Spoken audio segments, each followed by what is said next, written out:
Hello, good morning and good afternoon, everyone. Welcome to Beyond Compliance. Today we're talking about a very topical agenda, proactive internal auditing and the key to improving your quality system. We've got a great speaker for you today lined up. My name is Aaron Bolshaw. I'm with SafetyChain Software. And for those of you that may be joining us for the first time, a couple helpful tips to make the most of your days. First of all, it's an informal conversational approach. Please ask questions throughout the presentation using your console on the right. We will get to those that Q&A session at the end. We're excited to share any knowledge that we have specific to your process manufacturing facility, ISO needs, etc. After the call, everyone will be able to access the recording link and the slides and all that kind of stuff on the websites. So we'll be able to kind of follow up with any teams after that as you see fit. And last thing, everyone is on mute. If you have any audio issues, one good thing to do is to call in if needed. So with that, for those of you not familiar with SafetyChain, we are the #1 plant management platform trusted by over 1,500 manufacturing facilities to improve yield, maximize productivity, and ensure compliance. This is definitely an auditor's dream, whether you're auditing or being audited. With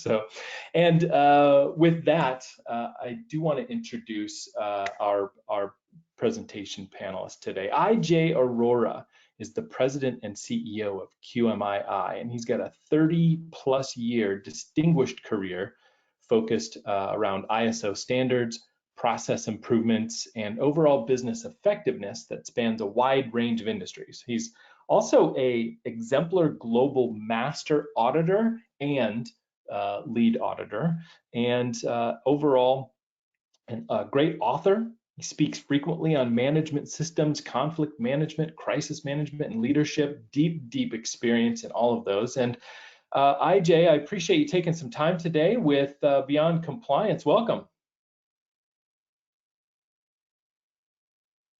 So good morning. This is IJ. I guess good afternoon, depending on where you are.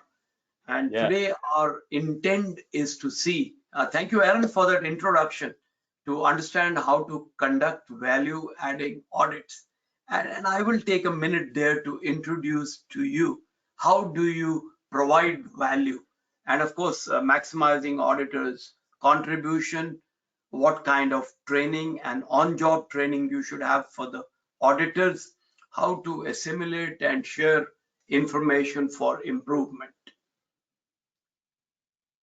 So we do have all those who are attending and a little breakup of it.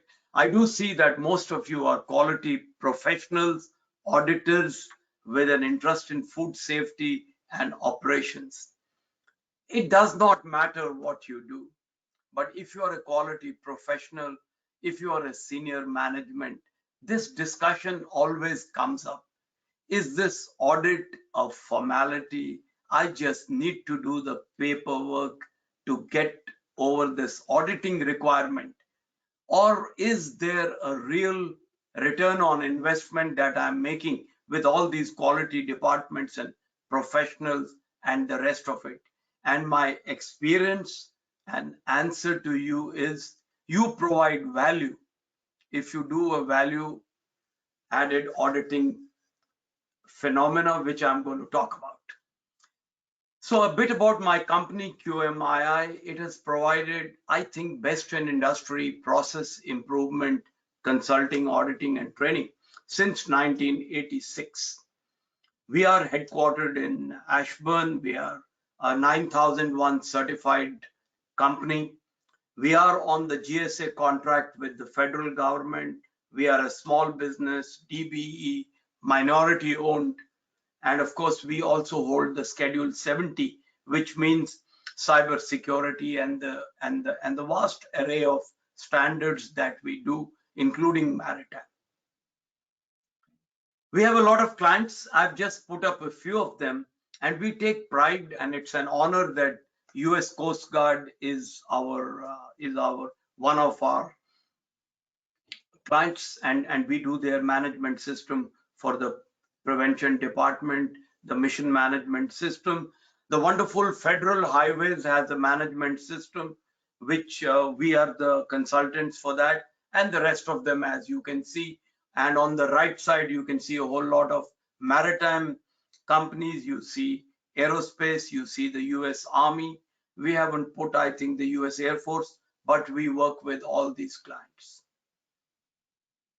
I am a bit too sensitive about this. Okay.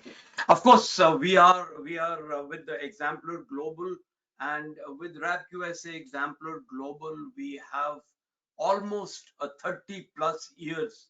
We are a 35-year-old company, but 30 years with Exemplar Global, and it's been a wonderful experience. And I'm glad that I'm here today speaking on behalf of Exemplar Global.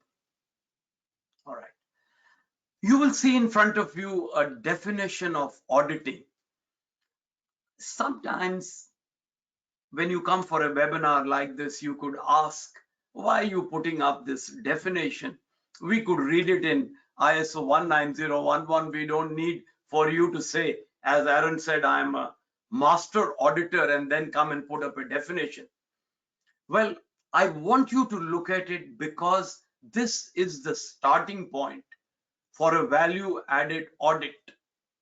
And the very first thing is, please remember, audits are systematic. They are not informal. You have a friendly atmosphere, but you cannot compromise on the requirements. If a requirement is not met, it must be a non-conformity, because a non-conformity drives correction and corrective action. Therefore, be systematic. Independence is a requirement. You may be in-house auditors from the same organization. You may have played golf yesterday, had a glass of beer with somebody. But this morning when you audit, please introduce yourself. I am IJ, your lead auditor, and establish your independence. Have an opening meeting. If you don't start correct, things will not progress well. Well begun is half done. In that, formality is inherited. The inherent that it's a documented process. You will document everything. You will keep records. You will fulfill the criteria. So let us look at what are these value adding audits. Do not audit to the clauses. I know it's very easy. It's easy for you if you are an auditor, if you just go down the line 4, 5, 6, 7, 8, 9, 10. It's very easy. But please do not audit to the clauses. Work is done to meet the requirements of the clauses, but it is not done in a sequential manner as per the clauses. Work is done, processes are followed as per how the processes sustain what your organization does. Your intent is to produce conforming products. Your key processes help you to do that. Please remember, this is from your ISO 9001 and from all the standards, that you must have processes and you must know the sequence of their interaction. Therefore, why would you audit in any other way if not to see how the core business runs? How do the key processes ensure conforming products and services? How do they ensure continual improvement? How do they mitigate the risks in the context of the organization? Therefore, as an auditor, seek evidence of effective process control. You may follow any loop, any feedback, but the top management commitment should be demonstrated as you look at the processes. So first point, please audit to the procedures and processes, not to the clauses. Beware of fixed checklists. I'm also an aerospace auditor, a maritime auditor, food safety auditor. I can tell you we have checklists for everything and anything and for security. They can be canned checklists for third party, for registrars, because their job is not to improve your system, but to see that your system meets the requirements. Whereas in your case, your job as an internal auditor is to base your audit to give value, to see how did they do previously, where must I put more time. If they had lots of non-conformities in a particular procedure the last time or before, then you must give more time to that process. And if there is a perfectly functioning process, and last time and every time it has been doing well, why would you give it the same time? Unless it is the management's objective, because it affects safety, security, it is a priority with the management. So please remember, frame your process related questions around the requirements. Review for adequacy. Do not rely on canned checklists. They will restrict you. Any biases you have should be forgotten. Now you will see the contradiction in what I have said. I have based my audit on the previous results. I've looked at the previous non-conformities and planned this particular audit. And yet, when I audit, I must not go back to their previous non-conformities. For example, if it is a 2-day audit, I will not look at their non-conformities on day 1. Even if the auditee asks me, can you look at our non-conformities? I would tell them, I don't want to be biased.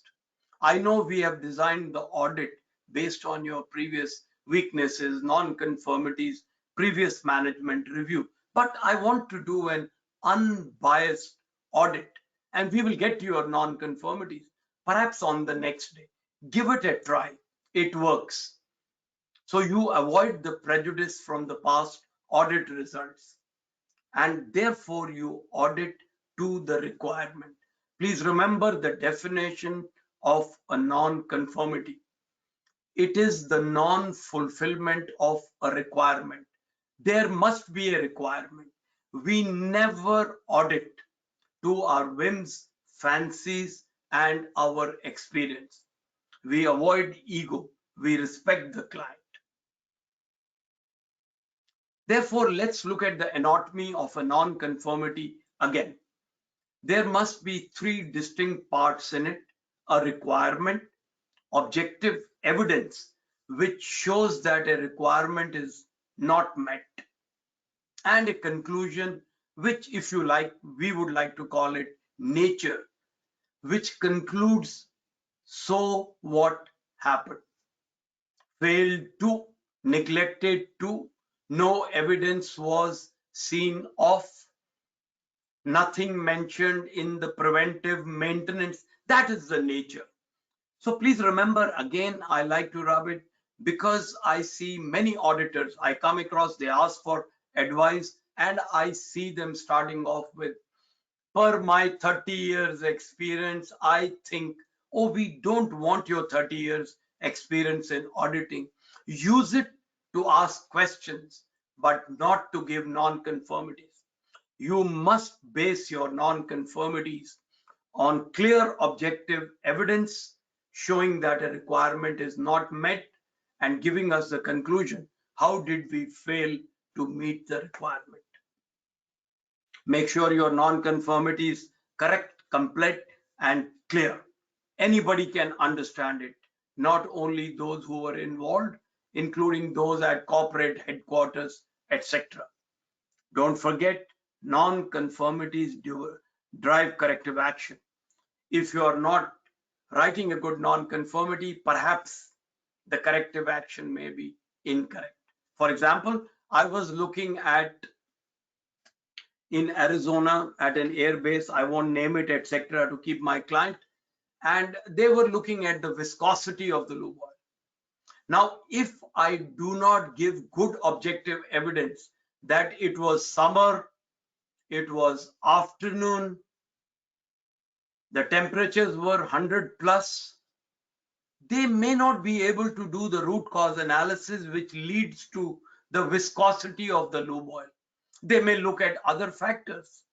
Therefore, complete objective evidence is a must, So let us see how you can maximize your contributions to the audit process. So please remember, audits are not pass or fail. If we go by pass or fail, they will try to hide their non-conformities. And please note, you will have ruined the environment for quality. Creating the environment for quality means non-conformities must be reported. Please remember, I've done my doctorate in process-based management system, and there I came out with, coined this kind of a phrase: the only bad non-conformity is the one you do not know about. If you know about it, it will drive correction, and corrective action will ensure your management system improves continually. But if you hide non-conformities, you will only know when the product fails. Therefore, look at your system, strengthen your system.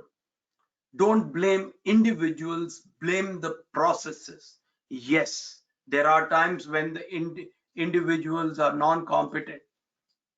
They are not updated. They don't perform well. Well, still blame the process which put them in that position, which selected them, which hired them.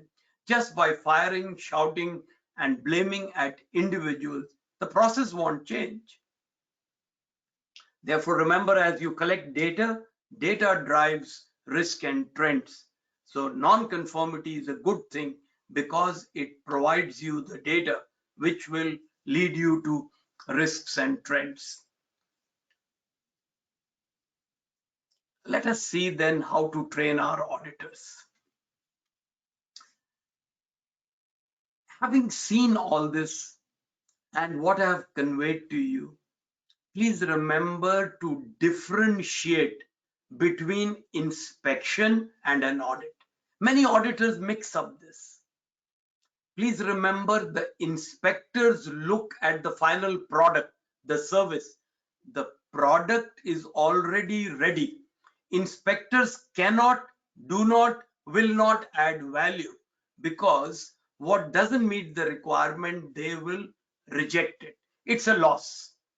Yes, they protect the client, because between the client and the product, that is the organization's product, there is only that inspection. And therefore, you do want strong inspection, but you want stronger auditing.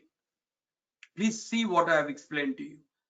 Audits look at the process. Inspection looks at the product. Processes result in products. Your aim is, as an auditor, to see that they have a robust process, a robust management system, which will result in a conforming product and a conforming service. And therefore, they must be able to interpret the requirements from the standard as appropriate. They must keep the principles. 19011 doesn't give the gospel. It only gives the interpretation and guidelines. So look at the do's and don'ts and develop them for your organization. Select a reputed training provider to make sure that your auditors learn correct. Make sure they do not become inspectors. You need inspectors, but it is a different thought process. Therefore, select internal auditors per competence criteria. Evaluate and improve their performance. It's a good thing to look at an organization like Exemplar Global, who are so positive. They are now coming out with some kind of a behavioral check on the auditors, which will soon be available. So resource the audit team. It is good thing to have internal auditors. Remember, I professionally own a company. It is my business. I would like to sell to you, use me. But as an academician, I will tell you, it's a good thing to have your own auditors because there is cross-fertilization of ideas. The auditors are not viewed as policemen. So develop your own infrastructure. Use outside professionals, master auditors like us to train your auditors. Increase the awareness and understanding. And if they are your own auditors, the management will have a buy-in and the audit process will be seen as supportive and helpful. Good auditors go looking for conformity. They are not prejudiced, biased. They don't base it on their feelings. They audit to the requirements. Therefore, they must understand the requirements very well. And this brings me to, if you have an internal audit program, and I won't go into each of these things, the main thing is please assess and evaluate your auditors. They need guidance on on-job training. There are at least 3 large organizations, without naming them, of which I hold a contract. What do? They do an audit and send it to us just to comment on it. If there are indications of auditors' bias, because we are experts, we are able to point it out. Train your auditors so that they will be objective.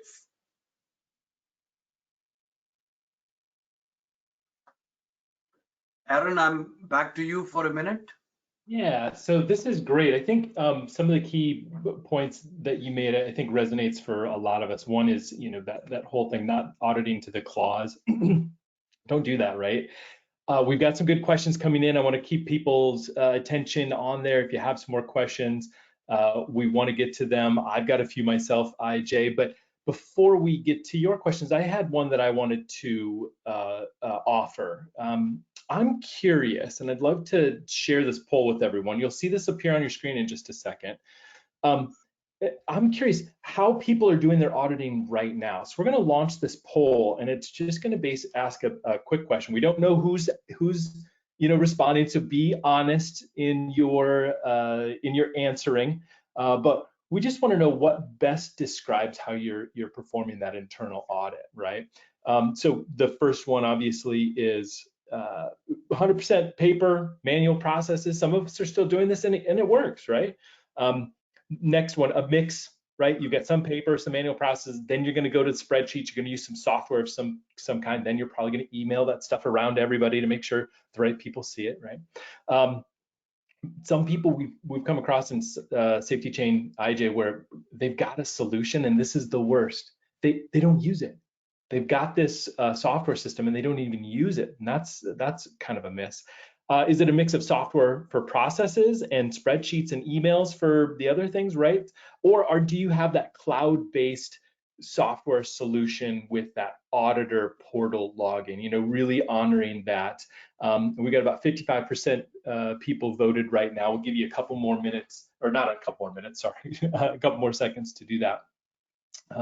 And then what we'll do is IJ will show everyone the results, and I'd love to have you comment on what we learned from how the audience here, and there's hundreds of people taking this poll right now.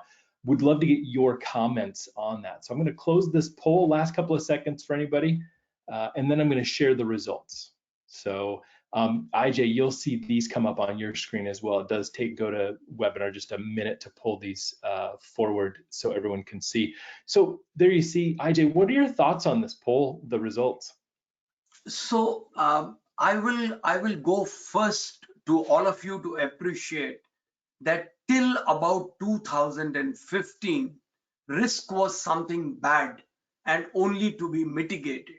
With the 2015 standard, we have come out, I'm a member of the TAG committee, to say that risk, yes, it needs to be mitigated, but it also offers an opportunity for improvement. And we must use technology and leverage it to give it an opportunity for improvement. And you can see that 0% we have a software solution but don't use it. So in this modern world with technology available, perhaps you are not aware of it, perhaps you don't want to use it, or as auditors we are not aware of it, but 20% of us are still using 100% manual. Therefore sorting, trending of the data would be difficult, and you see more than 50% or almost 50% are using paper, manual process, spreadsheet. And I'm sure if we went into the depths of it with my experience, most of us are there too, a lot on the paperwork.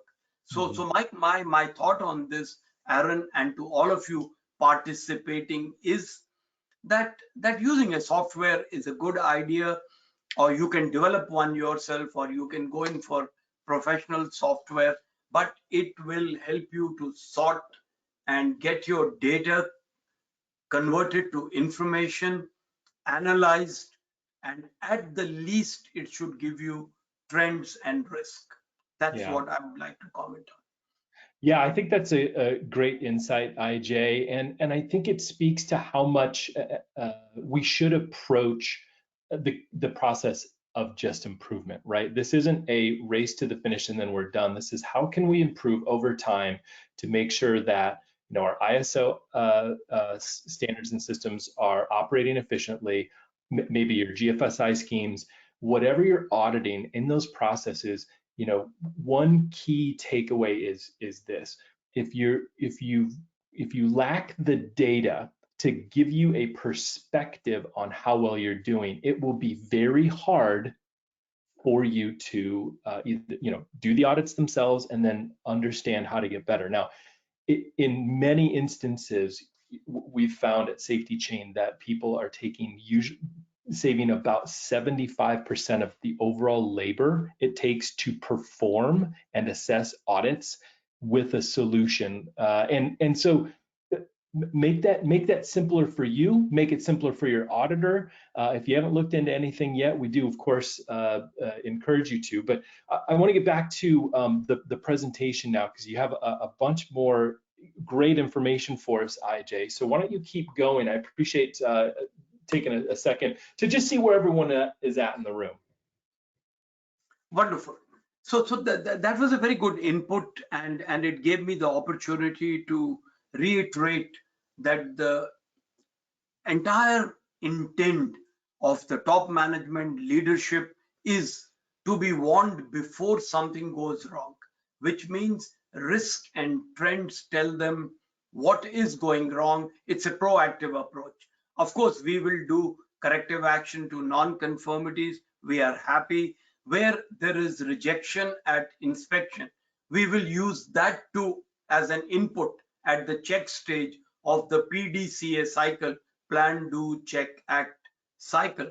But yes, having some kind of a system, whether it's a software or however you do it, why would you not use the opportunity for improvement to be able to assess risks better? So let us look at assimilating and sharing information. So therefore, consider monitoring the extent to which objectives are met. In fact, I will tell you this, and I would say note it for your audits, that having measurable objectives is a requirement of the standard. Having the policy converted into measurable objectives is a requirement of the standard. And yet, when I go to an organization and I say, can I please see your measurable objectives? They are often making a guesswork. And then they are wondering, why is my system not working? Hey, you haven't provided KPIs, key performance indicators. What is the KPI? It is a measurable objective. It is a requirement of clause 6, and it is connected to 522 in the ISO 9001 to the policy. Policy must be converted into measurable objectives. So root causes of non-conformities. How effective is your corrective action?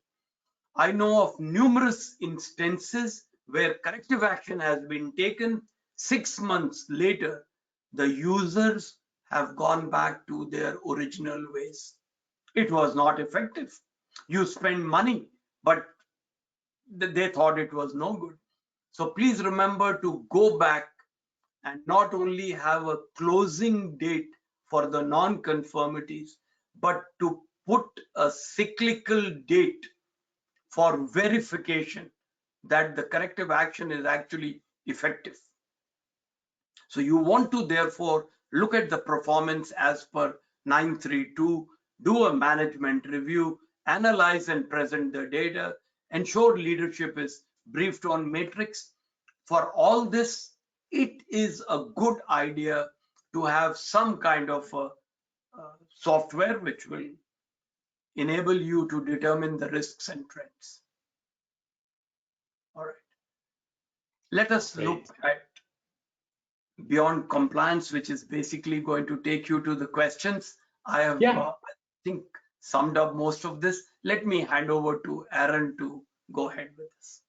Yeah, we've got some good questions. One of them, I came in kind of early and I was almost gonna just jump in because you had a really good point, IJ, about getting away from the rigid checklists, right? And somebody said, how do we do that, right? Like, so when you're faced with a lot of paper and manual processes, what you're gonna be doing is going off of a checklist in some way, shape, or form. Is there any advice you'd give to people on being flexible with those checklists, or what would you add as commentary to that? So sir, to whoever asked this question, I will say first that you have got used to a canned checklist. But just think about it when you are stuck to a canned checklist. How do you meet the requirements of clause 922? For example, if we are discussing ISO 9001, which says you must design your audits based on the previous results. If you're looking at a canned checklist, it is the same every time. So yes, it's a bit of an effort for you. It is a bit of an effort for you as an auditor. But if you can design your own checklist for every audit, you should. And to this, I will further add, you have an audit plan to meet the client's objective, meeting the scope, staying within the scope, and as per the criteria. So you've given, say, a slot to the purchasing process. If the slot is 40 minutes, you don't want to waste time, go anywhere, wherever the questioning leads. You already know I've got 40 minutes. Maybe I'll take 4 to 5 minutes for each and I'll have to wind up. Therefore, at the most, I can ask 7 good questions. Look at the process. Design those 7 good questions. Back them with the clause. Never ask a question for the sake of just asking. It must be backed by a requirement. And there you are ready to ask a question. And for those of you, because it's a webinar, we want to give the others a chance. If you have a further question for me, or if you would like me to send you a checklist, the one I use, because 19011 doesn't give a format, I'll be happy to share a checklist with you. And I think from there you can decide how to make a checklist for yourself. Does that meet your requirement? Yeah, that's great. Thank you. That's a great answer, IJ. We've got a couple more, of course. So Adam asks, I understand we should not audit clauses, but are there process approaches or are there process approach auditing tools and templates to train internal auditors on the process approach? I think you just mentioned you have a checklist. Is there anything else? Is there any other auditing tools or templates that you could recommend? So to whoever asked this question, I say first, your question therefore indicates first, sir, that somebody could not explain clause 4 to you very well. And I don't mean to use this as a tool to challenge, but please remember 441, bravo. It says determine the sequence and interaction of these processes. This is not my opinion. This is what the standard says. Determine the sequence and interaction of these processes. It means how do the various processes in that organization interact, and the clause says how do they interact and in what sequence to achieve and meet the policy requirements. And then in each process you will have a similar requirement and you are required to audit that. Now if you have a canned checklist or a clause based checklist, you will not be able to do. What you need to look at is how does that organization function. All right, it starts with their getting business, so they have a business development process. So I will audit the business development process first. They do design and development. I must audit the design and development process. I'm not auditing clause 8.3, but I will use 8.3 when I'm doing design and development. Does that make sense? So I'm not auditing to 8.3. I'm auditing the process to see how it works. And as it works, does it meet the requirements or the appropriate requirements of clause 8.3? So if you have further questions, sir, please feel free to send me an email. I'll send you some more answers.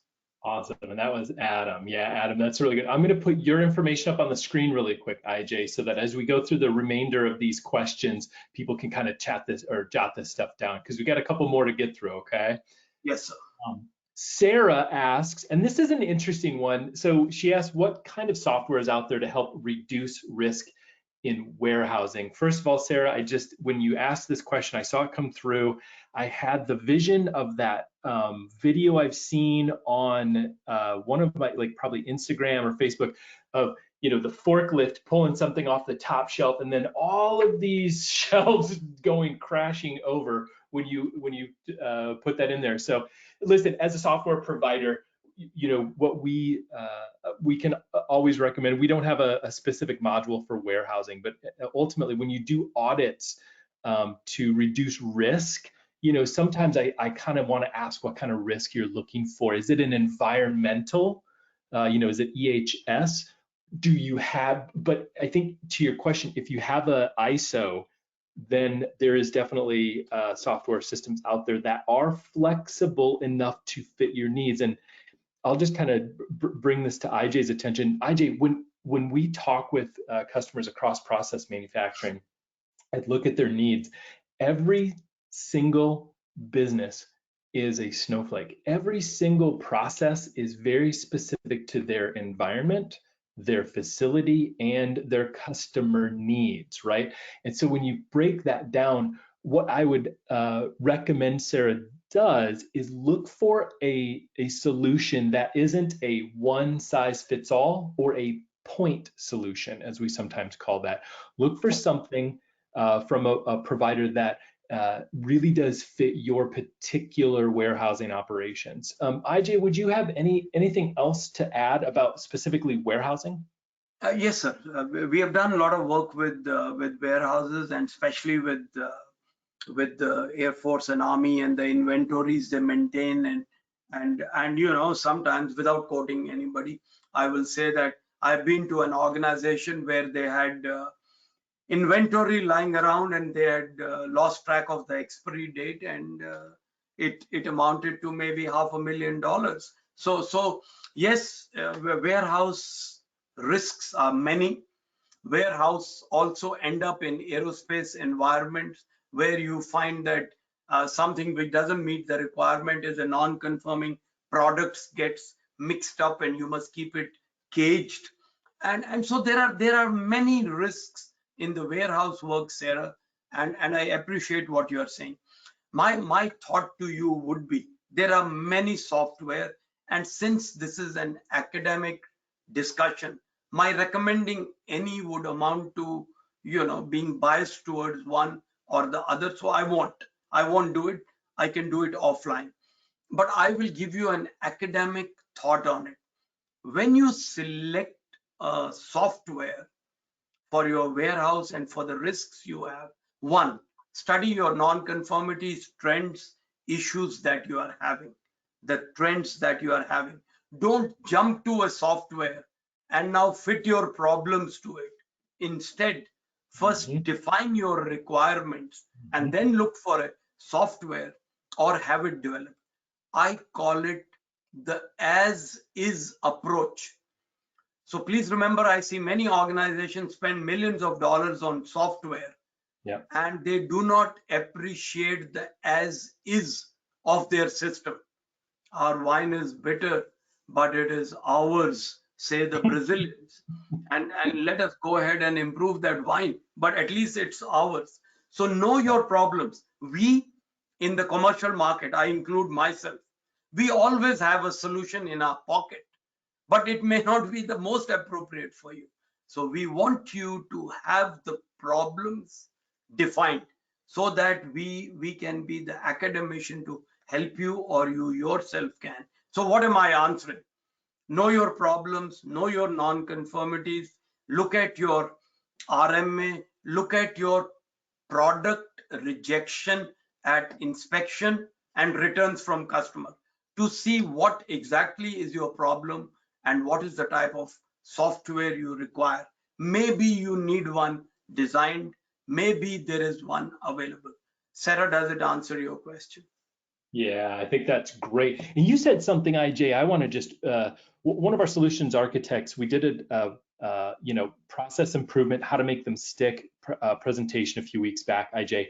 And one of the things we talked about was if you automate, like via software, if you automate a bad process, you're going to be doomed. You cannot just think software will solve the whole thing. And what we've learned, IJ, is that in every deployment of SafetyChain, we've made it a point to make sure we review the processes to make sure it's going to be the optimal outcome that they want. Because when you do start to get into software implementation, it is a unique and very powerful moment to actually improve the underlying processes that you're using. So I would. I agree with you. Therefore, I kind of sum it up. Start with as is, define your problems, know your problems. Software is the answer. Software is not the answer. If you don't have the as is correct, you will get a software which doesn't meet your requirements. If you know what your problems are, you can get a software or someone can design the software for you. Yeah, absolutely. So a couple other things. Can you describe the features of the software solutions, possibly name a couple of them? Of course, SafetyChain is a good option. We'd love to talk to you a little bit more about that. I'm not here to sell software. I'm here to make sure that the audience does get a lot out of this. So in that, we do encourage you, as you should, to properly own and manage your business, look at options, look at different developers, right? But with this, I did see a few people here asking for that checklist, IJ. So that's very, very helpful. I appreciate you offering that. So we'll get everybody that's asking about the checklist, we'll get that organized for you and we'll get an email out to you. So we appreciate that. So got another question though. If you do not audit, this is from Stephen, if you do not audit, if you do not audit in accordance to the clauses, how do you hold them accountable? Pretty good question. IJ? Yes, sir. So Steve, please look at it. What you are saying is if you don't audit to the clauses. I did not say don't audit to the requirements. Requirements come from the criteria. Criteria is primarily based on the clauses.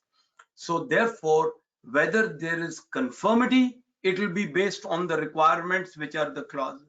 If there is a non-conformity, it will be based on the clauses. So what did I say different? Please give me your attention. It is don't audit to the clauses means don't start with clause 8, start with the process. How do you do design and development? What is your process? And therefore, it is the auditor who has to work hard to align what is being told to him or her to the clauses. It must meet the requirements of clauses. But I don't audit to first I will talk 4, then 5, then 6, then 7. No, I will talk processes. The processes in them will meet the requirements of the clause. I'll give you a hint, Steve, to see what is to be done. An organization can, for example, list all the processes on the, say, left side of a page and all the clauses on top. Now you can see where that clause meets the requirements of the process. And then I will audit still to the processes. And by the way, the clauses requirements will be met. Are you seeing the difference, Steve? If you don't, please feel free to send me an email and I will answer you further. Because I've gone, for example, to an organization without naming it. They have had the system for 17 years and they say my system doesn't work. And I told them, of course, and I can tell you for the next 17 years also, it will not work. Because when I opened their quality management system, it was written 4.1, 4.2, 4.3.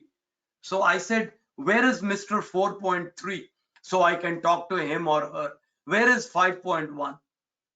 You must write your system to the way you work. In fact, I will make should I say that killing statement, which is, please do not write your management system.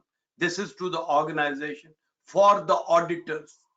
Write your management system for your employees so that it is written to the processes by which they work and produce the products, and let the auditors audit.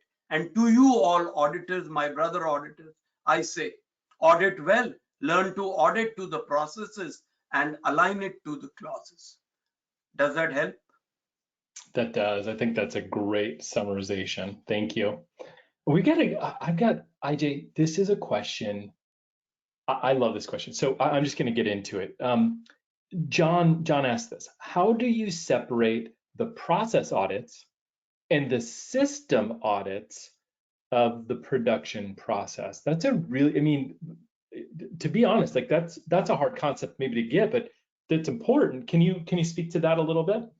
So first of all, when you define the system comprises of procedures, processes, going down the line to work instructions or SOPs, to checklists, to forms. Please remember the word system is generic. The management system. What is the management system? It comprises of, and it is given in your ISO 9001 and the 1000 odd other standards, but primarily ISO 9001, which tells you what you require and what is a system and what is a system approach, a process-based management system approach. And in that, if you see 441, it says very clearly the organization shall establish, implement, maintain, and continually improve a quality management system, including the processes needed and their interactions. How do they interact?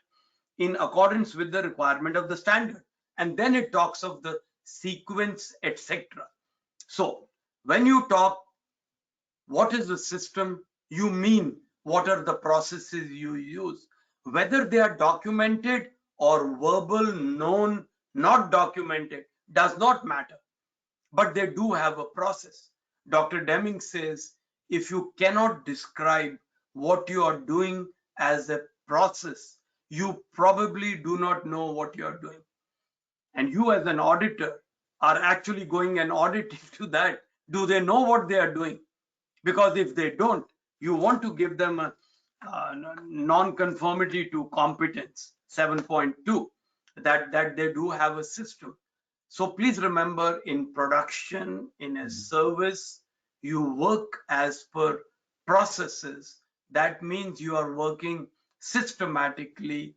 And I'm summing up, that means you have a core process as applicable to the CEO, to the top management to achieve their policy. That leads to key processes which bring you the money, or which in a federal governmental thing do your main job. And then you have the support processes like training, like for example the IT infrastructure, the HR. So these support processes then support the key processes to achieve the core process. What do you do to audit? You audit to establish that the core process is working efficiently, non-conformities are being tackled, and producing conforming product by the use of its key processes supported by its support processes to give you a conforming product. So did you have another question? Yeah, that was a good wrap up there, IJ. Appreciate it. A couple more, and then we'll call it good. We still have hundreds of people on the line, and they're all asking for that checklist. So I'm going to just make sure everyone knows we're going to follow up with everybody that is here with us today with that checklist of IJs, because I think that's a really helpful tool. And they can send me an email. The email is there, Arora@QMII.com. I'll have my staff send a sample checklist to them. Fantastic. So we've got one, I think that's pretty timely, because we're still seeing this even in our customer base, IJ, where somebody's asking, in sort of the COVID travel restrictions, and with those in place for many companies, how can an audit be conducted remotely? I'll take that a little bit. I'd love to hear from you. Our customers through 2020 thrived because the flexibility of our software actually allowed them to do a lot of things, and it is all remote enabled, right? So we've got mobile applications, so that remote, you're just doing it on your iPad, right? Or you can do it on your phone too, but just iPads generally are a little bit bigger on the screen, easier on the eyes. And so because of that, we had a $3 billion food service company, one of our customers, completely switched to remotes because they couldn't stop doing the audits during COVID, and they had wild success. The CEO called the director of this department and said, I really appreciate what you're doing. You give us the confidence knowing that all the audits are still taking place. I don't know how you're doing it. So IJ, do you have any stories about COVID and auditing remotely? Wonderful. So it's a favorite question, and in fact the audience will not know Mike Richmond, who's also listening, and I'm sure from Exemplar Global, and he has actually interviewed me on remote auditing and how to make it a success, because I believe in remote auditing, and a lot of the auditing can be done, and my experience is extensive, including a manufacturing company in Vietnam, and the audits are as good as any. And that is not my opinion, it is the top management's opinion.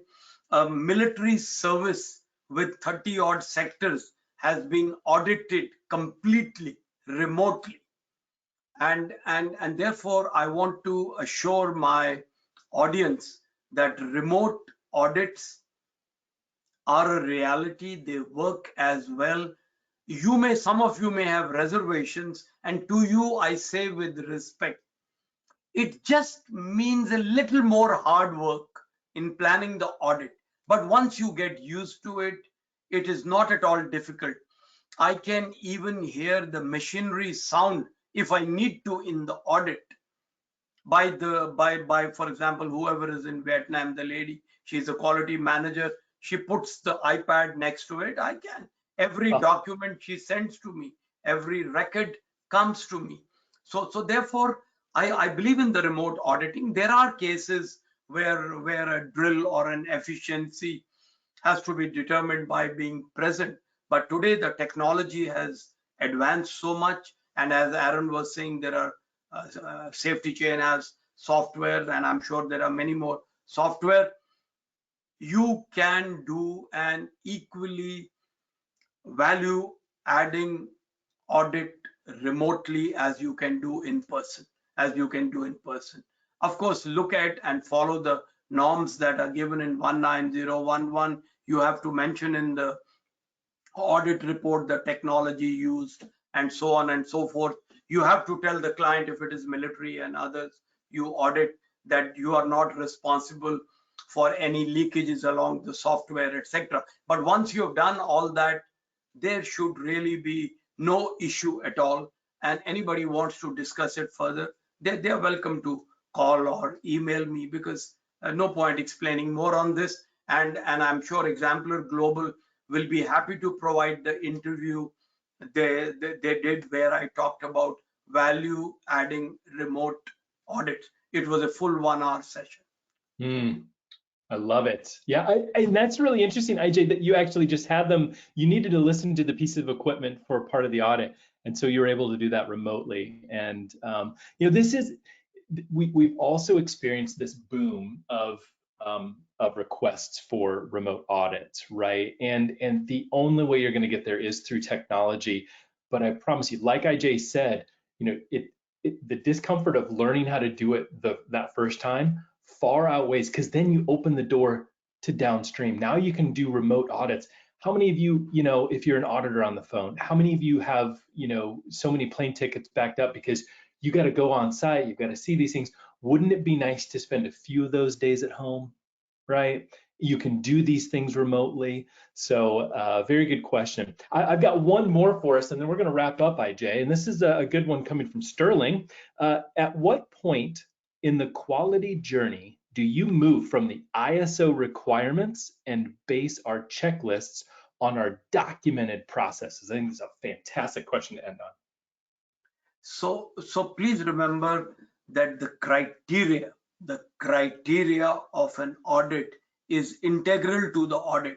When you make an audit agreement, when you determine the feasibility of an audit, objective, scope, and criteria are inherent, and criteria implies the requirements.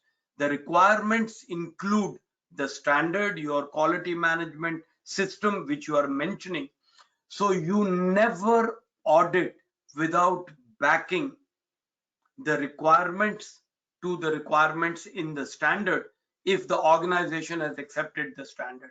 If the organization, because ISO standards are voluntary, some other industry specific standards like aerospace may be a requirement, maritime, ISM may be a requirement. So in some cases they are a requirement, in some cases it's your choice. When it is your choice and you are auditing, you will audit to the requirements of your management system. But if you are an experienced, trained auditor in a standard, and ISO could be applicable, but they have chosen not to go in for it, please remember, you can still back it with ISO, because ISO is clear on it. You don't have to be certified. Many organizations think we are ISO when we are certified to ISO 9001. No, you don't have to be. I know of military organizations who have self-declared, we conform to the requirements of ISO 9000. They may not even declare it. They just put it below their email signature. We conform to. We conform to. Does it mean they are certified? No. They have done away with getting somebody to certify them. So, summing up, the business demands you sometimes to be certified.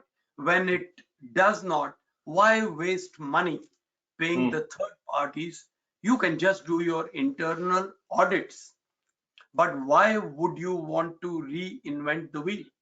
The wheel is already invented for you in the ISO standard or the standard that is applicable to you. For example, for food safety 22,000, for IT 20,000, cyber security 27,001, whatever is your 1,000-odd standards. But my point is, if you can use the requirements without even getting certified, what is the harm? If you don't want to, yes, this gap will remain. Does your system actually conform to the standard? Are you good with that, sir? Fantastic. Absolutely. I think it's perfect. Time to wrap up, IJ. And I just want to say, you don't see the questions coming through. I'm moderating those. a lot of people, AJ, have a lot of thank yous. So they're immensely valuable, great information, lots of exclamation points. IJ, thank you for joining Beyond Compliance today. And Mike, I know you're still on. This is great. We've got more questions than I can remember from Beyond Compliance. We've got a really good engaged audience. So I want to thank everyone for taking a moment of their day, spending it with IJ and SafetyChain. IJ, thanks again. Have a great day. You too, sir. Thank you for doing such a great job on it. Wonderful. All right.